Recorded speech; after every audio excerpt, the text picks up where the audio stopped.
Olá, começa agora mais um Religário, Conhecimento e Religião. No programa de hoje eu recebo o teólogo Alex Vilas Boas. Nós vamos falar sobre religião, arte e literatura. Alex Vilas Boas é doutor em Teologia Sistemática pela PUC do Rio, onde ele pesquisou sobre a relação entre teologia fundamental, antropologia teológica e literatura. Ele é professor da teologia na PUC de São Paulo, ele é editor da Revista Brasileira de Literaturas e Teologias, a Teoliterária, e também coordena na SOTER, a Sociedade de Teologia e Ciências da Religião, o Fórum de Trabalhos em Religião, Arte e Literatura. Seja bem-vindo, Alex. Você pode participar do Religar através da nossa página. Você pode enviar sugestões e dicas. O nosso endereço é www.tvhorizonte.com.br/religar. Por esse endereço você também acessa os vídeos das nossas entrevistas, fica sabendo o que acontece no programa. Nós estamos também nas redes sociais, você pode procurar pelo programa com a expressão Religare, Conhecimento e Religião. Encontrando a gente nas redes sociais, você também pode mandar comentários para a nossa equipe.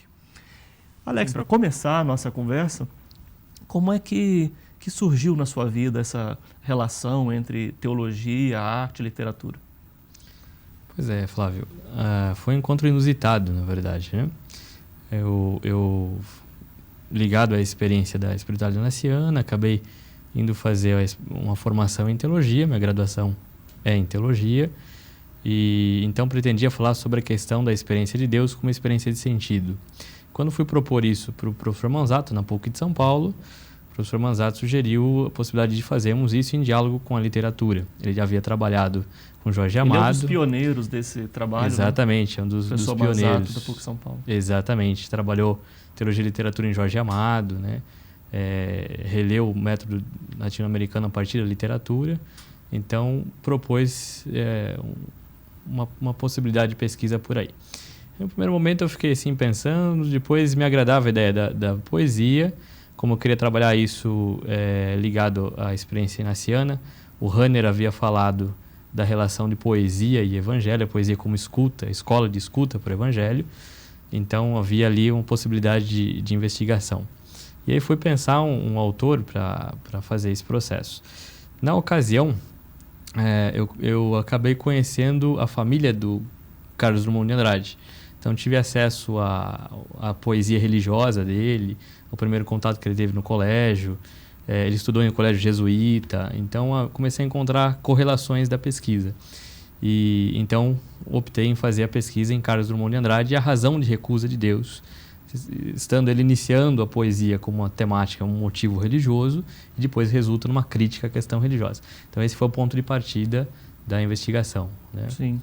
E daí a sua tese de doutorado, que foi na PUC do Rio, a Maria Clara Bingemann, e o Manzato também, né? Os dois Isso. atuaram como orientadores, orientadora e co-orientadora. Exatamente, né? exatamente. Quando você avança nesse trabalho. Exatamente. Em princípio, eu fiquei tentado a fazer uma comparação da poesia de Adélia Prado com Drummond. Porque a Adélia foi apadrinhada por Drummond e é uma poesia confessional. Drummond havia rejeitado essa questão de Deus. Então, me inquietou o processo. No entanto, a partir da investigação, me interessou a questão do método, e o caminho foi desenvolvendo mais a partir do método, propriamente dito, do que da aplicação de ler as duas poéticas, né? Por fim, foi um capítulo final de aplicação do método na questão dos dois. Então, o modo como a Adélia relê a questão religiosa tem uma inspiração drummondiana, e Drummond reconhece na poética de Adélia uma ressignificação da crítica que ele faz e o modo de compreensão Sim. de Deus. Agora, como é que é isso, né, Alex? Uma relação, teologia, literatura, né? Uma via de afirmação do religioso, uma via de contestação do religioso. Ou seja, é uma relação que serve para a gente observar tanto o acolhimento quanto a recusa? Exatamente. Não é uma única possibilidade, né? E nem uma única possibilidade de método, inclusive. Dá para se classificar a temática de Deus na literatura brasileira dentro de 3 categorias, talvez. Uma que é confessional, e nasce a literatura brasileira assim, né, com Anchieta, com Vieira. Depois, uma mais transcendental do que convencional, poderíamos incluir aí Clarice Lispector, por exemplo, né?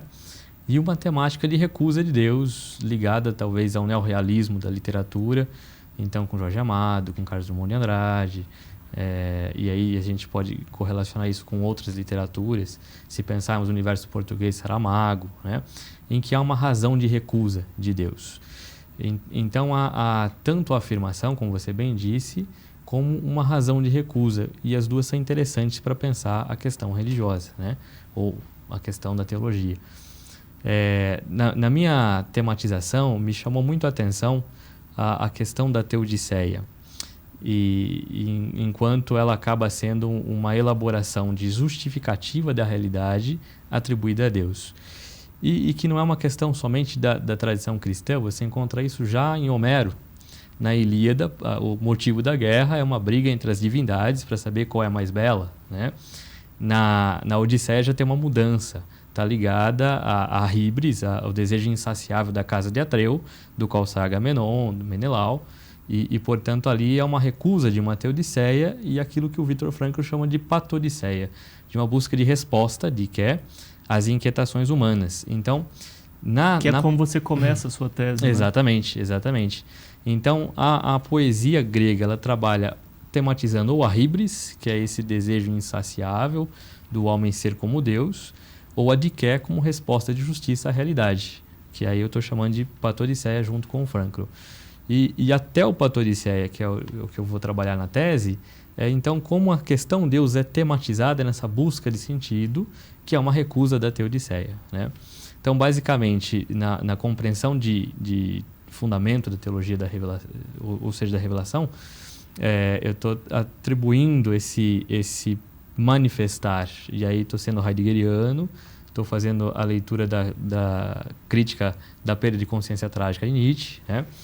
Então, essa capacidade de manifestação de um sentido maior, apesar do absurdo, no qual o místico ele é aquele que funda essa perspectiva de mundo, né? Não necessariamente ele elabora essa visão, mas ele funda essa experiência. Então, dessa experiência mística fundante, se tem uma mistagogia desdobrada, no qual a literatura está muito presente. A criação de uma narrativa, né? E, portanto, uma literatura. Dessa narrativa, um desdobramento de uma simbólica, que vai sustentar o mito. Dessa leitura narrativa e simbólica, não tem uma preocupação de entender somente o texto, mas sim entender diante do símbolo e do texto, o que se desdobra numa busca de sabedoria.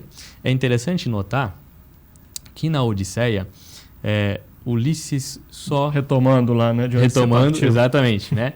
Retomando, Ulisses ele se torna um herói por excelência e somente tem uma relação com Atenas. Já ali uma filosofia, no qual Atenas é que faz a mediação da volta para Ítaca, e ele briga com os deuses, né? Diferente da Ilíada, em que os deuses justificam a realidade. Então, ali, nessa elaboração poética, já há uma busca de sabedoria, que é uma formulação mais teológica das tradições.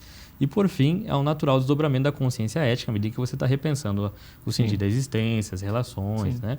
Então, você está fazendo pelo que eu li do seu trabalho, da sua pesquisa, você fez uma apresentação, né, do geral da temática. Uhum. Eu colocaria assim como uma outra questão, como é que a teologia clássica, né, que tem os outros temas, né, que investigar, como a problemática da revelação, etc., como é que ela se relaciona com pesquisas dessa natureza que entende a religião como obra de arte, que é algo que você afirma no seu trabalho. Exato. Mas talvez seja melhor assim, a gente só sinalizar isso e deixar para desenvolver no segundo bloco, porque daqui a pouco eu preciso chamar o intervalo. Okay. Então, assim, brevemente, como é que a teologia se posiciona? Tá, muito bem.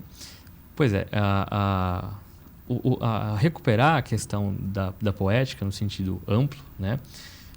As suas maiores manifestações, é recuperar essa capacidade que o ser humano tem de descobrir-se diante da obra, entender essa tradição como uma tradição de sabedoria mas que a poesia e suas inúmeras possibilidades permitem o contato consigo, né? E essa possibilidade de uma experiência de sentido.